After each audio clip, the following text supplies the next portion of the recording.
আমরা অনেকেই জানি না ফলোয়ার কিভাবে আসবে আর ফলোয়ার কোন ফলোয়ার আপনার ভিডিওটা আমার ভিডিওটা দেখবে। আসলে আমরা সবসময় মরিয়া হয়ে পড়ি ফলোয়ার বাড়ানোর জন্য, আর ভিডিও কিভাবে কন্টেন্ট ভালো করা যায় সেটা কখনোই ভাবি না। কেননা আমরা যদি এটা ভাবতাম তাহলে একজনের কমেন্ট বক্সে গিয়ে নিজে ফলো করলে ফলো ব্যাক, 10 সেকেন্ডের মধ্যে ফলো ব্যাক, অ্যাক্টিভ আছি ফলো ব্যাক, এই টাইপের কমেন্ট কখনো করতাম না।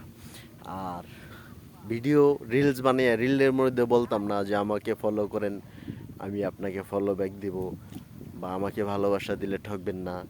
এই ধরনের প্রতারণা আসলে ফেসবুকের গাইডলাইনের বাইরে মনে হয়। এগুলার থেকে বিরত থাকলে আমাদের রিচ এঙ্গেজমেন্ট আসলে ভালো থাকবে, আর আমাদের ভিউজটা কন্টিনিউ থাকবে, কারণ লিমিট করে দিবে না। আমাদের ভিউজ লিমিট করে দেওয়ার কারণ হয়েছে শুধু আমাদের এই ধরনের কমেন্ট আর এই ধরনের পোস্ট। আসলে এই ধরনের পোস্ট থেকে আমরা সবাই যেন সাবধানে থাকি সেই দিকে লক্ষ্য রাখতে হবে।